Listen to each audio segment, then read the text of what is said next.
Week one of the Derek Chauvin murder trial has wrapped up in Minneapolis.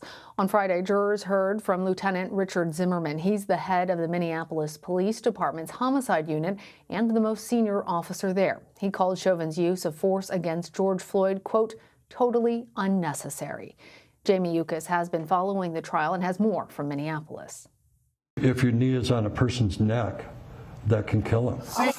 Tonight, damning testimony from the most senior Minneapolis police officer, Lieutenant Richard Zimmerman, a 35-year veteran with the department, highly critical of Derek Chauvin's use of force on George Floyd. Totally unnecessary. What do you mean? Pulling him down to the ground, face down, and putting your knee on a neck for that amount of time is just uncalled for. Is he breathing right now? Check his pulse. I saw no reason why the officers felt they were in danger. In your opinion, should that restraint have stopped once he was handcuffed and prone on the ground? Absolutely. The defense immediately questioned Zimmerman's qualifications to make those judgments, pointing out that he hasn't had to patrol a beat since 1993. The frequency with which you have to use higher levels of force as an investigator doesn't happen all that often, right? Correct. And it would not be within your normal role or job duties to do such a use of force analysis, right? That's correct. Yeah, I was just gonna call you. In this video, we hear from Chauvin himself, justifying his actions while on a call with his supervisor shortly after Floyd was taken away in an ambulance. We just had to hold the guy down. He was going crazy. Oh my God. It's been a very emotional week for the prosecution witnesses, many of them weeping on the stand, expressing feelings of helplessness and guilt. Do you feel that the prosecution at this point has the upper hand in the case? The prosecution has a burden of proof beyond a reasonable doubt, and they have gone a long way to satisfy this burden. They should reassess over the weekend how much more they need.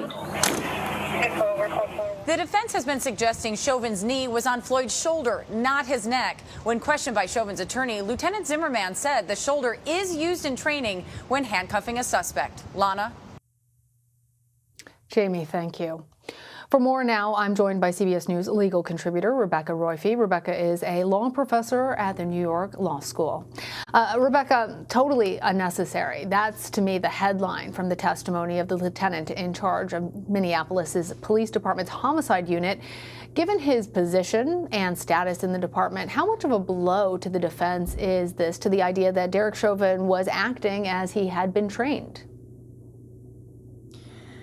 Yeah, I mean, I agree with you. I think this is powerful and damning testimony. That's the headline. But throughout, he gave testimony suggesting that this was unnecessary at every step of the way, and particularly at that last moment when we're all focused on Chauvin's state of mind. So it's really important and really powerful testimony for the prosecution, as you say, particularly because the defense has been trying to suggest that Chauvin was doing what he was trained to do. And all of this goes directly to Chauvin's state of mind, which is critical for each one of those counts that he's charged with, especially second-degree murder. So I think that you're right, that part of what makes this so convincing, Lana, is that this is an officer who's testifying against one of his own. We've seen this before with the dispatcher and again with the EMT officer, and we're used to seeing what, people refer to as the blue code or the blue cone of silence, people closing ranks. And here you see a break from that, and I think that's significant and will be particularly convincing for the jury. What do you think, Rebecca, of the defense's attempts to impugn that testimony, saying that he hadn't been faced with a similar situation, he hadn't been on a beat since 1993? Does that matter, or does that just seem like a hollow defense at that point?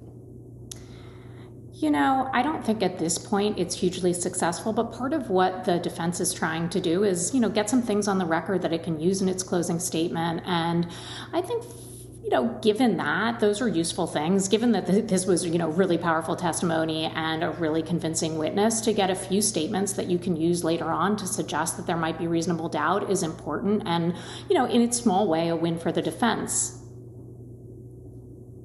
So overall, Rebecca, what have you thought of the prosecution's case after this first week of testimony? And based on what you've heard so far, obviously the trial's not over yet, but do you think that Chauvin could be found guilty on the second-degree murder charge in particular?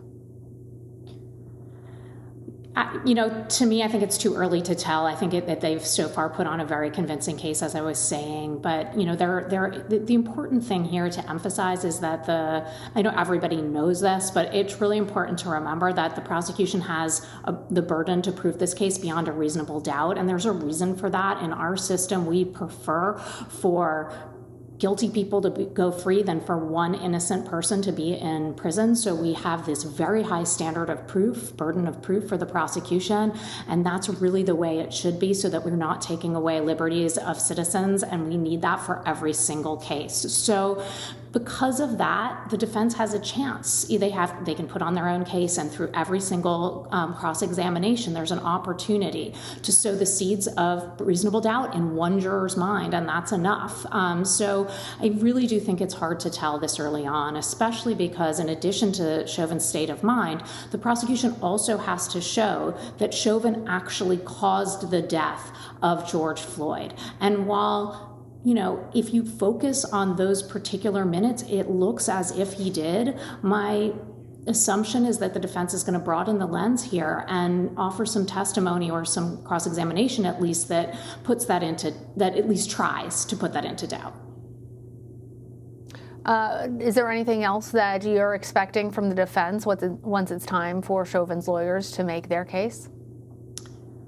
Yeah, I do think that the main thing that's going to happen once we hear the defense, I think that they're going to broaden the lens, as I said, and go backward in time, because we've been focusing on these particular 9.5 minutes. They are convincing, both from a factual perspective and emotionally, extremely disturbing and upsetting. And I think that leads the jury not only to feel, to have particular evidence that supports the charge, but also to want to convict Chauvin.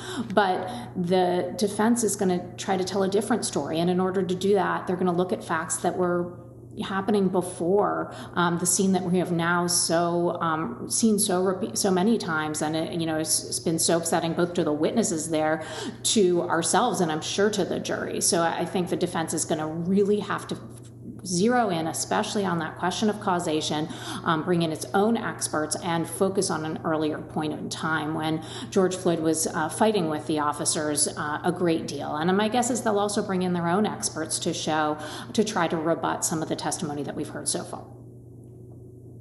All right, Rebecca Roiphe, thank you. Thank you.